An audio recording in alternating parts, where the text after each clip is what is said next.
अस्सलाम वालेकुम। कैसे हैं आप सब लोग? उम्मीद है आप सब लोग ठीक ठाक होंगे, खैरियत के साथ होंगे। कल का व्लॉग ख़त्म किया था मैंने सुबह को काम-काज से, क्योंकि कल हम लोग गए थे दुबई। तो जी ये है जी दिन का बाकी हिस्सा। तो जी व्लॉग का शुरू करते हैं इस काले कलोटे तवे के साथ में, जिसे मुझे हर 10-15 दिन के बाद साफ़ करना पड़ता है, लेकिन फिर भी इसकी जान नहीं छोड़ती हूँ।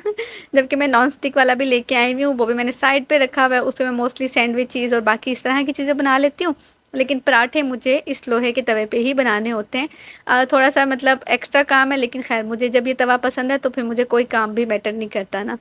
तो जी ख़ैर, अगर किसी को ना कोई और तरीका पता है ना इस लोहे के तवे को किसी और तरह साफ़ करने का, जो थोड़ा ईज़ी हो, ज़्यादा कन्वीनिएंट हो, जबकि मैं इसको डेली जाली से भी साफ़ करती हूँ, लेकिन फिर भी ये कुछ दिनों के बाद ही इस तरह इस पे बन जाता है, जिसको ऐसे गरम करके ना फिर लोहे की छुरी से उतारना पड़ता है। यहाँ जी सुबह-सुबह सफाई वगैरह करके मैं कर दूँगी अलीज़ा को रेडी, क्योंकि बच्चे सुबह-सुबह ही साफ़-सुथरे से हुए में हो ना, तो बड़ा सुकून सा रहता है माँओं को कि चलो बच्चे साफ़-सुथरे हैं ना। और मुझे यहाँ पे इतना प्यार आ रहा था कि बेशक अल्लाह ही बच्चों की हिफ़ाज़त करते हैं, क्योंकि ये अक्सर कार्टून्स देखते हुए, टीवी देखते हुए ना इसी तरह जंपिंग करती रहती है, बस एक्टिव रहती है, मतलब जंपिंग करती रहती है। और कभी-कभी तो सोफ़े की जो बैक साइड है ना, उसके ऊपर चलना शुरू कर देती है बिला वजह के ना। तो जी ख़ैर, बेशक अल्लाह ही बच्चों को हिफ्ज़ ओ अमान में रखते हैं, वरना जिस तरह के लोग काम करते हैं ना, मैं वही देख रही थी कि बस उसको कोई फ़िक्र नहीं है, वो जंपिंग कर रही है माशाअल्लाह ना। ख़ैर शुक्र है अल्लाह का, अल्हम्दुलिल्लाह। इस तरह के बच्चों की हरकतें देखना मुझे बहुत अच्छा लगता है ना। तो जी ख़ैर, घर में छोटे-छोटे काम हैं वो देखती रहती हूँ, जो थोड़ा बहुत लगता है कि यहाँ पे मतलब सोप ख़त्म हुई हुई है, यहाँ टिश्यू ख़त्म हुआ हुआ है, साथ-साथ चलता रहता है सारे काम। और यहाँ मैं आपको एक मज़े की बात बताती हूँ कि पहले मैं बिल्कुल भी चिकन कटिंग नहीं करती थी। ये 100% इनका ही काम होता था कि मुझे चिकन कटिंग करके देते थे। बल्कि कभी ज़रूरत पड़ भी जाती थी तो मैं इन्हें यही कहती थी कि चिकन चूँकि आज कटिंग नहीं हुआ हुआ, तो आज ये चीज़ नहीं बन सकती। आप ऑफ़िस से आएँगे, चिकन कटिंग करके देंगे, तो कल को ये डिश बनेगी। लेकिन ख़ैर वक़्त गुज़रता गया मसरूफ़ियात बढ़ती गईं, और इस तरह मैंने छोटी-मोटी यूट्यूब की वीडियोज़ देख के चिकन कटिंग करना सीख लिया। क्योंकि अब अक्सर ऐसा होता था कि अगर कभी चिकन नहीं होता था और बनाना होता था अलबत्ता कुछ ना कुछ, तो फिर मैं कर लेती हूँ अल्हम्दुलिल्लाह ना। काफ़ी वीडियोज़ देखी मैंने, तो अभी मुझे थोड़ा बहुत करना आ गया है ना, क्योंकि इतना भी मुश्किल काम नहीं है, क्योंकि बस नाइफ़ तेज़ होनी चाहिए और थोड़े बहुत आपको कट्स पता होना चाहिए कि कहाँ पे लगाने हैं ना।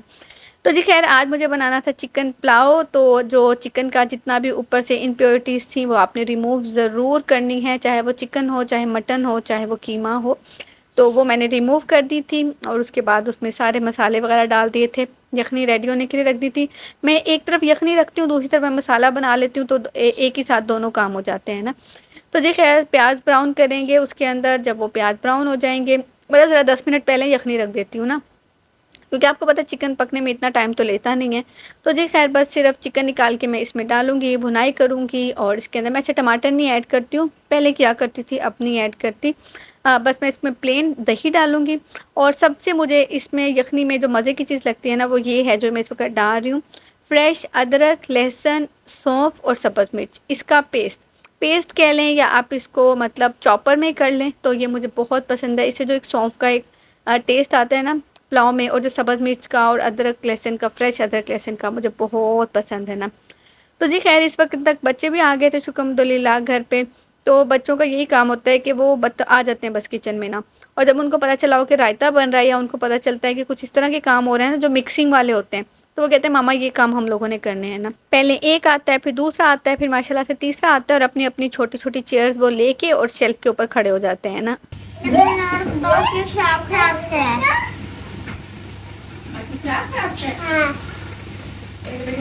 निकाल दिया? जी, थोड़ा ना ब्लैक सा पानी निकाल दूँ, हाँ? गंदा गंदा वाला, हाँ, थोड़ा सा और कर दो, दे दो। अगर जो है ना पिला दूँ। 1, 2।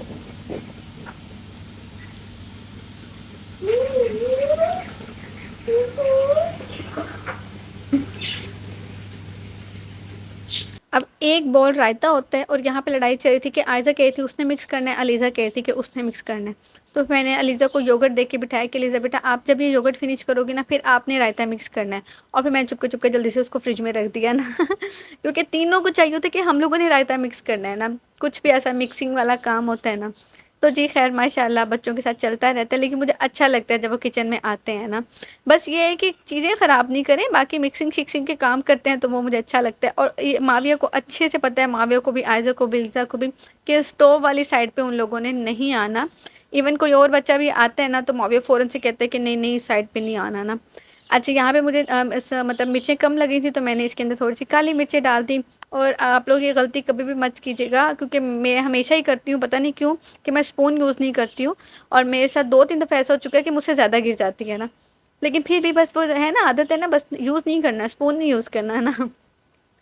तो जी खैर खाना-शाना खा लिया था हम लोगों ने, और यहाँ पे मुझे बहुत दिल किया कि ना कुछ मीठा खाती हूँ ना इसके बाद, खाना खाने के बाद, क्योंकि माशाल्लाह पुलाव बहुत मज़े का बना था। तो जी खैर मैंने फ़ौरन से, आपने देखा होगा कि मैंने बहुत पहले भी ये वाला केक ट्राई किया था, तो उस वक़्त मैंने ना उसको गरम-गरम उल्टा दिया था, तो वो ख़राब हो गया था सारा। तो मैंने सोचा कि चलो दोबारा से ट्राई कर लेते हैं, कोई मसला नहीं है ना। और आप यहाँ पे मेरा एहतमाम चेक करें, जिस एहतमाम से मैं ये केक बना रही हूँ ना, आगे मैं आपको बताती हूँ फिर हुआ क्या था ना। बड़े एहतमाम से खैर मैंने बनाया, बड़ा दिल लगा के मैंने बनाया। और फिर जब वीडियो शूट करनी हो तो फिर वो अलग से एक मसला, कि एक-एक चीज़ फिर रख के ओ को डालो, कैमरा ऑन करो, कैमरा ऑफ करो। चलें जी खैर, मैंने इतनी मेहनत की ना इस केक के लिए। और यहाँ पे ये हो रहा था कि ये ना मतलब रुक नहीं रही थी, जब मैं इसको घुमाती थी ना ये पूरा ही घूम जाता था। तो मैंने इनको बुलाया कि अच्छा आप इसको 1 मिनट के लिए पकड़ें। तो जी खैर फिर ये मतलब इनका भी हिस्सा शामिल हो गया ना, ये भी आ गए अब खैर किचन में ना। तो जी खैर 3 मिनट के लिए आपने इसको रखना था बेक होने के लिए माइक्रोवेव ओवन में ना। तो जी खैर मैंने वो भी रख दिया जैसे-जैसे रील में बताया हुआ था। अच्छा, पर्सनली मुझे बेकिंग बिल्कुल मतलब पसंद इस लिहाज से कि मैं नमकीन, बेकिंग में नमकीन चीज़ें बनाती हूँ, पिज़्ज़ा और ब्रेड वग़ैरह इस तरह की चीज़ें। पर मुझे मीठे बनाना बिल्कुल भी पसंद नहीं है। लेकिन मैं फिर भी आजकल कोशिश कर रही हूँ कि चलो अच्छा, मैं बेकिंग मतलब कर ही रही हूँ कुकिंग, तो मैं इस तरफ भी थोड़ा-सा आती हूँ ना। मुझे बेकिंग पसंद ना होने की सबसे बड़ी वजह है कि इसमें हर चीज़ मुहैया करके डालनी पड़ती है, और इसमें हर चीज़ स्टेप बाय स्टेप करनी पड़ती है। मुझे रेसिपी फ़ॉलो करना बिल्कुल पसंद नहीं है, 100% मुझे रेसिपी फ़ॉलो करना पसंद नहीं है। मैं बस रेसिपी देखती हूँ, उसके बाद मैं खुद बनाती हूँ उसको, कि नमक मिर्च कितना डालना है मैंने इसमें।